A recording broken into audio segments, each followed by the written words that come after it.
Good morning friends. तो आप सब कैसे हैं? उम्मीद करते हैं आप लोग बहुत अच्छे होंगे। तो आज हमने लाया है हिस्ट्री का मोस्ट इम्पोर्टेंट सवाल, पॉलिटिकल साइंस का है। पॉलिटिकल साइंस और हिस्ट्री का इसमें मिक्स क्वेश्चन है, एक दो गो, ठीक है। बहुत ही मोस्ट इम्पोर्टेंट सवाल है, आप इसे एक बार ज़रूर देख लें आप लोग, ठीक है। प्रतिदिन रहता है लेकिन किसी कारणवश से कबो नहीं हो, उसके लिए कोई दिक्कत नहीं होना चाहिए। लेकिन इसमें हमारे चैनल में बहुत सारे वीडियो पड़ा हुआ है, आप लोग देख सकते हैं, ठीक है। और देखना है क्योंकि अच्छा मार्क्स लाना है तो इसको देखना बहुत ज़रूरी है। पहला सवाल हम लोग करेंगे, सवाल नंबर 1 है, पाकिस्तान का प्रथम प्रधानमंत्री कौन था? ऑप्शन ए है मोहम्मद अली जिन्ना, ऑप्शन बी है लियाकत अली खां, ऑप्शन सी इकबाल अहमद और डी है मौलाना आज़ाद। तो दोस्तों इसका राइट आंसर हम लोग का कौन सा है कमेंट कर सकते हैं, नहीं तो ये right answer option B is the correct answer है, लियाकत अली खान। चलिए हम लोग करेंगे सवाल नंबर सेकंड सवाल है, दिल्ली चलो का नारा किसने दिया था? बताना है दिल्ली चलो का नारा किसने दिया था। Option A Mahatma Gandhi, option B Lokmanya Tilak, option C Lala Lajpat Rai, जिनको शेरे पंजाब के नाम से भी जाना जाता है, सुभाष चंद्र बोस। तो बताइए। तो दोस्तों इसका राइट आंसर होगा सुभाष चंद्र बोस। दिल्ली चलो का नारा कौन दिए थे? सुभाष चंद्र बोस दिए थे। चलिए हम लोग सवाल नंबर नेक्स्ट करेंगे, थर्ड नंबर सवाल। बहुत इंपॉर्टेंट सवाल है, थर्ड नंबर भी इम्पोर्टेंट है। पाकिस्तान शब्द किसने दिया था? थर्ड नंबर सवाल है, पाकिस्तान शब्द किसने दिया था? ए है ऑप्शन जिना, बी लियाकत अली, सी चौधरी रहमत अली और डी है इकबाल। तो बताइए पाकिस्तान शब्द जो हमारे भारत देश से निकल कर अलग हुआ है, वो शब्द किसने दिया था?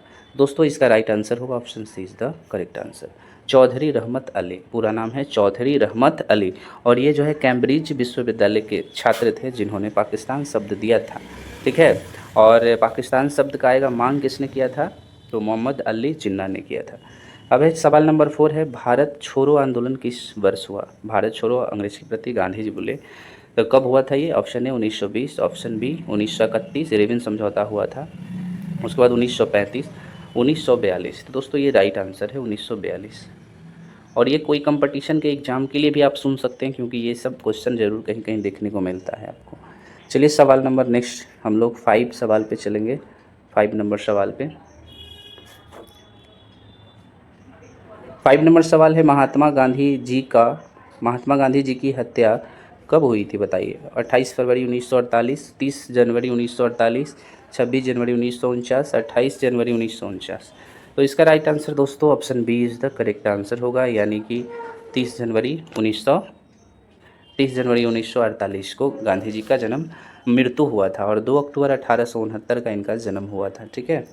चलिए 6 नंबर सवाल है, भारत का लौह पुरुष किसे कहा जाता है? तो भारत का लौह पुरुष पहला ऑप्शन है जवाहरलाल नेहरू, बी ऑप्शन है गांधी जी और सी है सरदार वल्लभ भाई पटेल, डी है अब्दुल कलाम आज़ाद। तो लौह पुरुष के नाम से किसे जाना जाता है? सरदार वल्लभ भाई पटेल को जाना जाता है। चलिए सवाल नंबर 7, हड़प्पा सभ्यता की मोहरें किस चीज़ की बनी है? लोहे की, तांबे की, कांसे की या सेलखड़ी की? तो दोस्तों सेलखड़ी का बना था वहाँ का मोहर, ठीक है, बेलनाकार होता था, ठीक है। सवाल नंबर 8, लोथल किस नदी के किनारे स्थित है? Option A Sindhu, option B Beas, option C Bhogava नदी, ऑप्शन डी रावी नदी। भोगवा नदी इज़ द राइट आंसर। चलिए सवाल नंबर 9, हड़प्पा किस नदी के किनारे स्थित है? सिंधु, ब्यास, सतलज या रावी? तो हड़प्पा आपका रावी नदी है, D option is the correct answer. Question number 10 है, गौतम बुद्ध का जन्म कहाँ हुआ था? ऑप्शन ए कपिल वस्तु के लुम्बिनी में, ऑप्शन बी कुशीनगर में, ऑप्शन सी पाटलिपुत्रा में, ऑप्शन डी सारनाथ में। इसमें सारीनाथ लिखा हुआ, तो ये option A is the correct answer. चलिए सवाल नंबर नेक्स्ट करेंगे, वेद का अर्थ क्या होता है? ज्ञान, कर्म या पूजा या सुनना? तो वेद का अर्थ ज्ञान होता है। सवाल नंबर 1 है, सवाल नंबर 1 है, क्षेमित्र की रचना कौन सी है? तो बताना है दोस्तों कि क्षेमित्र की रचना किसकी है, यानी कौन सी है जिसमें क्षेमित्र के बारे में जानकारी कौन दिया था या कौन है? तो ये होगा आपका बृहत कथा और मंजरी का है। क्षेमित्र किसका है? बृहत कथा और मंजरी का है। चलिए अब हम लोग नेक्स्ट क्वेश्चन कर लेंगे। नेक्स्ट क्वेश्चन है यहाँ पे इंडिका। इंडिका किसकी रचना है? सवाल नंबर 2 है, इंडिका किसकी रचना है? चाणक्य का, मेगास्थनीज, हर्षवर्धन या कालिदास का? जल्दी से कमेंट करना है अगर आप लोगों को पता है तो। इंडिका जो है वो आपका मेगास्थनीज का है। किसका है? मेगास्थनीज का रचना है इसमें, option B is correct answer, ठीक है। चलिए सवाल नंबर हम लोग कर लेते हैं 3। फिर इस सवाल भी इम्पोर्टेंट है, किस गुप्त शासक को लिच्छवी दोहित्र कहा जाता है? ऑप्शन चुन के आप बता सकते हैं कि कौन से इसमें गुप्त शासक हैं जिनको लिच्छवी दोहित्र के नाम से भी जाना जाता है। तो जल्दी से कमेंट करके आप बता सकते हैं कि कौन सा राइट आंसर। तो ये दोस्तों समुद्रगुप्त हो जाएगा, option A is correct answer, Samudragupta. चलिए हम लोग करते हैं सवाल नंबर 4 सवाल भी इम्पोर्टेंट सवाल है जो इस तरह से करेंगे। गुप्त काल में हस्ती सेना का प्रधान किसको कहा गया था? गुप्त काल में हस्ती सेना का प्रधान किसे कहा गया था? तो ये महापिलुपति को कहा गया था। चलिए हम लोग सवाल नंबर 5 करते हैं। 5 सवाल भी इम्पोर्टेंट है। निम्न में से किस महिला संत थी? निम्न में से महिला संत कौन है बताना है। मीरा, अंदाल, कराईकल, ये सब महिला ही हैं, तीनों महिला, इसलिए डी ऑप्शन करेक्ट आंसर है सभी। चलिए हम लोग सवाल नंबर करते हैं 6 का। धम्म की शुरुआत किसने किया था? तो आप लोग पढ़े होंगे बुक तो पता होगा, धम्म का शुरुआत अशोक ने किया था। चलिए हम लोग 7 नंबर सवाल करेंगे। समुद्रगुप्त की तुलना किस यूरोपीय शासक से की जाती है? तो समुद्रगुप्त की तुलना जो है और दोस्तों ये आपका बी ऑप्शन यानी नेपोलियन से किया जाता है। सवाल नंबर 8 है, मौर्य वंश का संस्थापक कौन है? तो मौर्य वंश का संस्थापक कौन है? चंद्रगुप्त है। ए इज द करेक्ट आंसर, इसका ऑप्शन इज सही है। चलिए हम लोग करते हैं सवाल नंबर 9। 9 सवाल इंपॉर्टेंट है जो इस तरह से इसको करेंगे हम लोग। 9 सवाल है, चंद्रगुप्त की मृत्यु कहाँ हुई थी? तो ये दोस्तों श्रवण बेलोगोला में। जल्दी से अगर कमेंट आता है तो आप कर सकते हैं, ऑप्शन सी, ऑप्शन डी जो भी है आप सही कर सकते हैं। क्वेश्चन नंबर 10, बहुत कम समय में 30 प्रश्न कराऊंगा, लगभग 6 से 7 या 8 मिनट में ही खत्म हो जाएंगे। चंद्रगुप्त मौर्य किस धर्म को मानते थे? चंद्रगुप्त मौर्य जैन धर्म को मानते थे। 10 का right answer B option is the correct answer. चलिए हम लोग करते हैं 11 क्वेश्चन। मौर्य वंश का अंतिम राजा कौन था? तो मौर्य वंश का अंतिम राजा था बृहदर्थ। कौन था? बृहदर्थ। 11 का डी ऑप्शन करेक्ट आंसर। चलिए हम लोग करते हैं सवाल नंबर 12। सवाल नंबर 12 है, मौर्यकालीन टकसाल का प्रधान कौन था? पन्याध्यक्ष। पन्याध्यक्ष है, ये option C is correct answer. चलिए हम लोग करते हैं 13 का। मौर्य वंश की राजधानी कहाँ है? मौर्य वंश की राजधानी आपको पड़ जाएगा, C option is the correct answer, Pataliputra. 13 number का राइट आंसर पाटलिपुत्र। तो उसके बाद चलिए हम लोग करेंगे नेक्स्ट सवाल। सवाल है 14 नंबर, मौर्यकालीन कलिंग राज्य कहाँ स्थित है? बिहार, बंगाल, उड़ीसा या मध्य प्रदेश में? तो दोस्तों इसका right answer option C is the correct answer है, उड़ीसा में। सवाल नंबर 15 करेंगे, मौर्य प्रशासन में समाहर्ता कौन है? मौर्य प्रशासन में समाहर्ता एक कहा जाता है राजकीय कर संग्रह अधिकारी को। Option B is the correct answer. चलिए हम लोग सवाल नंबर 16 करेंगे। 16 नंबर सवाल बहुत इंपॉर्टेंट है। मौर्य काल में ब्राह्मदेय क्या है? ब्राह्मदेय क्या होता है? मतलब भूमिदान को ब्राह्मदेय कहा जाता है। ब्राह्मदेय मतलब भूमिदान होता है। चलिए हम लोग 17 नंबर सवाल करेंगे। 17 सवाल में मनुस्मृति के रचयिता कौन थे? मनुस्मृति के खुद मनु ही हैं जिन्होंने रचा था। और वेद व्यास पता ही है आप लोगों को, महाभारत के लेखक हैं। और वाल्मीकि पता है, रामायण के लेखक हैं। ठीक है, चलिए हम नेक्स्ट करेंगे क्वेश्चन। नेक्स्ट क्वेश्चन है, मनुस्मृति में कितने प्रकार के विवाहों का उल्लेख किया गया? तो आप पढ़ाए हैं बुक, मनुस्मृति हो या महाभारत हो, उसमें जो है 8 प्रकार के विवाहों का वर्णन किया गया। Option C is the correct answer. चलिए हम लोग करेंगे क्वेश्चन नंबर 19 नंबर क्वेश्चन है, महाभारत किसने लिखा? महाभारत किसने लिखा? तो महाभारत हमारा वेद व्यास जी ने लिखा था। कौन लिखा था? वेद व्यास जी ने। वाल्मीकि जी लिखे थे रामायण, मनुस्मृति मनु, कौटिल्य अर्थशास्त्र। ठीक है, चलिए सवाल नंबर हम लोग करेंगे सवाल नंबर है 20। मानव जीवन के संपूर्ण जीवन को कितने आश्रमों में बांटा गया है? मानव जीवन के संपूर्ण जीवन को 4 भागों में बांटा गया, 4 आश्रमों में बांटा गया। Option C is the correct answer. देखिए इसे द्रौपदी किसकी पत्नी थी? तो द्रौपदी इसमें सभी नकुल, भीम और अर्जुन सबकी पत्नी है।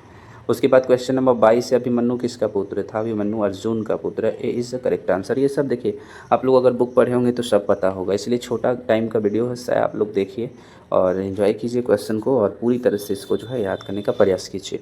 घटोत्कच किसका पुत्र है? तो घटोत्कच जो है भीम का पुत्र है। ये अपने परिवार का जो है जंगल में जो है मतलब पहरेदार बनकर खड़े थे, रात भर जगे थे, जिसमें हिडिम्बा और हिडिम्ब भाई बहन राक्षसनी जंगलों में रहता था। उसमें जो है हिडिम्बा जो है इस काया बदल कर शादी का विवाह का इनसे मतलब रुचि रचाई थी और विवाह हुआ था, जिससे कि घटोत्कच पैदा हुआ हिडिंबा से, और ये राक्षस कुल की थी हिडिंबा, ठीक है। जो घटोत्कच भी राक्षस की जैसा ही देखने में, बड़ा कान वगैरह लगता था इसका, इसीलिए भीम का पुत्र था घटोत्कच, ठीक है। 24 नंबर है, गंगा पुत्र किसे कहा जाता है, बहुत इंपॉर्टेंस है, VBI स्टार लगा लीजिए, हर साल का ये क्वेश्चन है, ठीक है।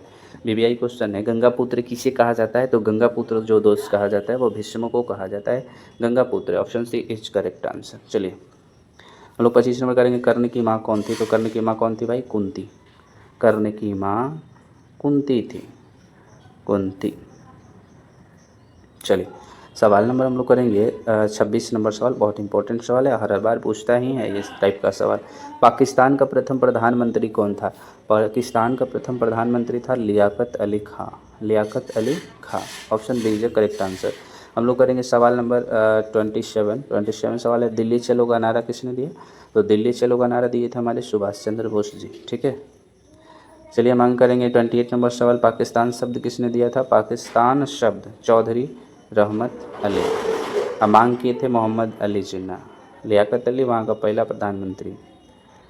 चलिए नेक्स्ट हम लोग करेंगे 29, 1942 के आंदोलन के दौरान आज़ाद दस्ता का गठन किसने किया था, तो ये दोस्त जयप्रकाश नारायण बाबू ने किए थे, ठीक है। चलिए हम लोग लास्ट सवाल की तरफ चलते हैं, सवाल नंबर 30, और ये 30 सवाल है, महात्मा गांधी की हत्या कब हुई थी बताना है, ये भी इम्पोर्टेंट सवाल है और एग्जाम में आपको भी आई है, समझिए, तो बार बार पूछा जाता है। तो महात्मा गांधी जी का जन्म जो हुआ जी हत्या जो हुआ था वो 30 जनवरी 1948 को हुआ था, और जन्म बोलें तो 2 अक्टूबर 1869 को हुआ था, पोरबंदर नामक स्थान पर, ठीक है।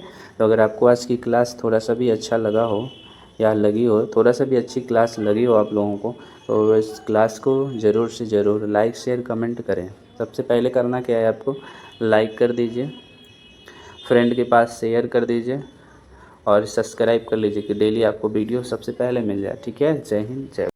सवाल नंबर 1 है, किस ब्रिटिश गवर्नर जनरल के काल में अंग्रेजों ने सिखों को पराजित किया था, आंसर क्या है, लॉर्ड डलहौजी। भारतीय राष्ट्रीय कांग्रेस के प्रथम अध्यक्ष कौन थे, WC बनर्जी। झांसी की रानी लक्ष्मीबाई की मृत्यु कब हुई, 1858 में। थोड़ा सा फास्ट देखेंगे, ठीक है, समय व्यतीत नहीं करेंगे। भारत में रेल के शुभारंभ किसके कार्यकाल में हुआ था, तो ये आपको लॉर्ड डलहौजी। अशोक के अभिलेख किस लिपि में ज़्यादा पाए गए थे, तो ब्राह्मणी लिपि में। पानीपत की पहली लड़ाई किसके बीच हुई थी, बाबर और इब्राहिम लोदी के बीच। क्वेश्चन नेक्स्ट कर लेते हैं, अखंड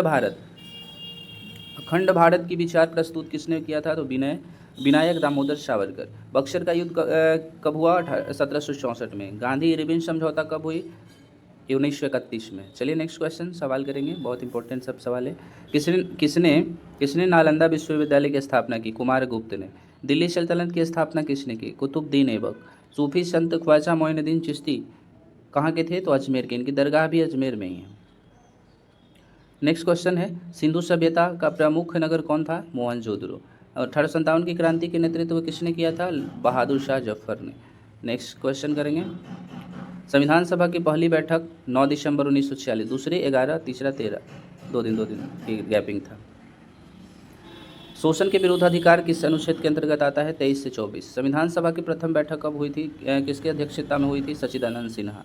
चलिए next question, doctor Bhimrao Ambedkar ने अनुच्छेद को भारतीय संविधान की आत्मा कहा, 32। भारत में संविधान सभा के निर्माण का आधार क्या है, कैबिनेट मिशन योजना 1946। भारतीय संविधान में भारत को क्या कहा गया है, राज्यों का संघ। चलिए लोग नेक्स्ट क्वेश्चन करते हैं, इंपॉर्टेंट सवाल है सारा। भारत के संविधान को लागू कब किया गया, 26 जनवरी 1950। भारत के संविधान को अंगीकृत किया गया था 26 नवंबर 1949। संविधान सभा के स्थायी अध्यक्ष कौन है, डॉक्टर राजेंद्र प्रसाद। नेक्स्ट सवाल है, संविधान सभा के अस्थायी अध्यक्ष कौन है, संविधान सभा के अस्थायी अध्यक्ष कब बने थे, तो 11 दिसंबर 1946 को। संविधान सभा के उपाध्यक्ष कौन थे, AC मुखर्जी। संविधान संशोधन प्रक्रिया कहाँ से ली गई है, दक्षिण अफ्रीका से। बस खाली रिवाइज करना है, आप लोग पढ़े हुए हैं सब। संविधान निर्माण के समय संविधान में कितनी अनुसूचियाँ थी, तो 8 गो। चलिए नेक्स्ट सवाल, संविधान के में समवर्ती सूची का प्रावधान कहाँ से लिया गया, ऑस्ट्रेलिया से। समाजवादी, धर्मनिरपेक्ष, एकता और अखंडता सब संविधान के किस संशोधन में जोड़े गए हैं, 42वां। 11वीं अनुसूची के किस संविधान संशोधन द्वारा जोड़ी गई है, 11वीं अनुसूची किस संविधान संशोधन द्वारा जोड़ी गई है, 73वां। नेक्स्ट, मूल कर्तव्यों को किसने जोड़ा था, 51 के क, अनुच्छेद 51 के क से। भारतीय संविधान में अनुसूचियाँ की संख्या कितनी है, 12। भारत की 22 भाषाओं का उल्लेख संविधान किस अनुसूची में मिलता है? 8वीं अनुसूची में। नेक्स्ट, केंद्र तथा राज्य के बीच शक्तियां का बंटवारा अनुसूची के अंतर्गत 7वां अनुसूची। दोनों सदनों की संयुक्त बैठक का बुलावा राष्ट्रपति। भारत में प्रथम आम चुनाव 1951 से 52। प्रथम संविधान संशोधन किस अनुसूची के अंतर्गत जोड़ा गया है? 9वीं। संसद की प्रथम बैठक कब हुई? 13 मई 1952। भारत में राष्ट्रपति किस अनुच्छेद के अंतर्गत आते हैं? 63। अगर आप लोगों को ये क्लास अच्छा लगा तो लाइक शेयर कमेंट करें, और इसी तरह से क्लास लाना है तो कमेंट करके बताएं कि इस तरह से आपको चाहिए।